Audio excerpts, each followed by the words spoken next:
Keuangan. Di sini saya atas nama Igede Suryawan dan di samping saya Puturia Winata. Di sini kami akan menjelaskan tentang analisis keuangan. Atau lebih tepatnya analisis kas. Materi pertama akan dijelaskan dengan Ria.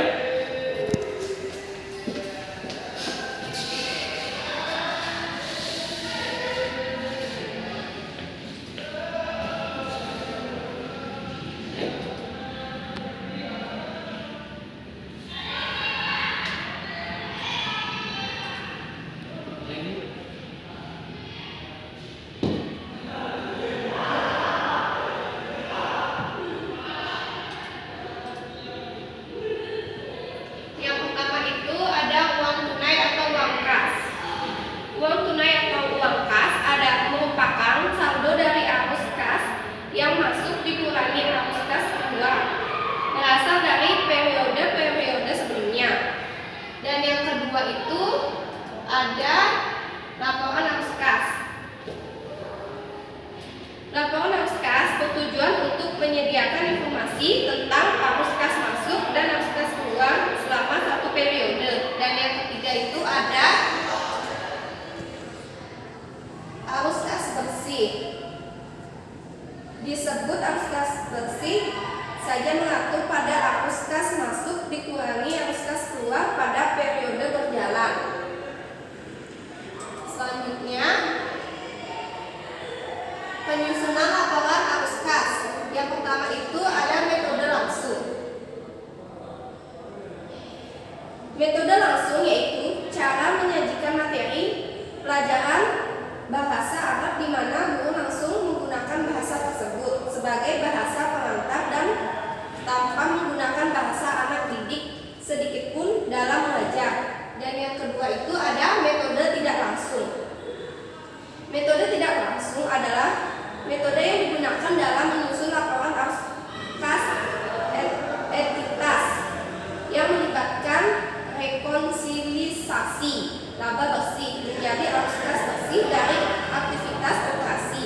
Perbedaan-perbedaan ini kemudian dapat digunakan ketika memperkirakan arus kas operasi masa depan. Selanjutnya akan dijelaskan oleh Sudiawan.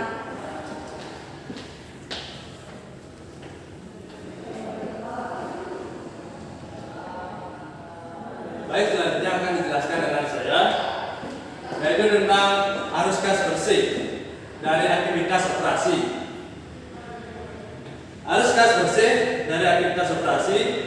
Jadi teman-teman, laporan arus kas merupakan campuran dari laporan laba rugi dan laba masuk.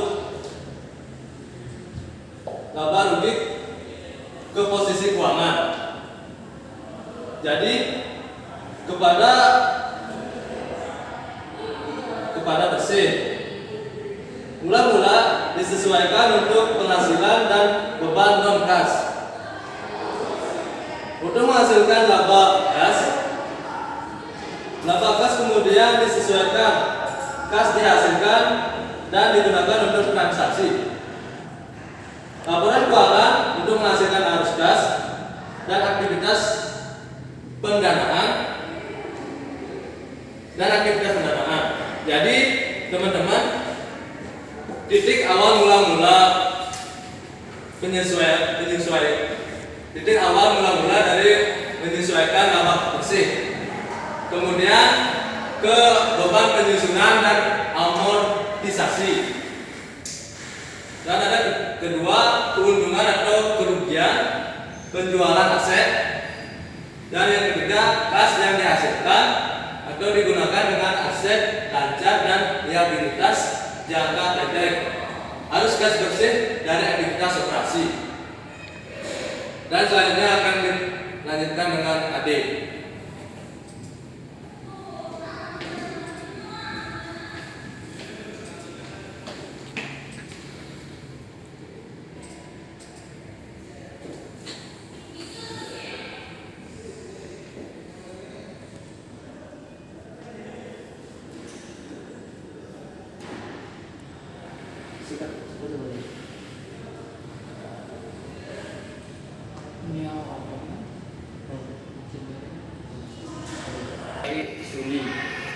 tentang aktivitas operasi. Aktivitas operasi adalah laporan arus kas yang terdiri dari kegiatan operasional perusahaan.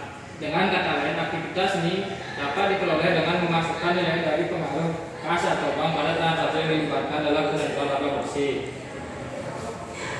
Aktivitas investasi adalah perolehan dan pelepasan aset jangka panjang serta investasi lain yang tidak termasuk setara kas. Aktivitas kendaraan financing dan adalah aktivitas yang mengakibatkan perubahan dalam serta komposisi modal dan pinjaman bank.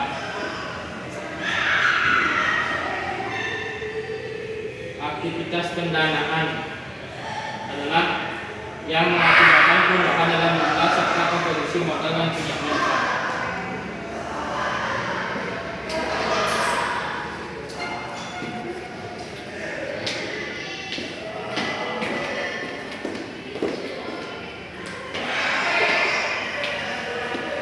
Baik, sekian dari presentasi kami. Kami tutup dengan Param Santi. Om Santi.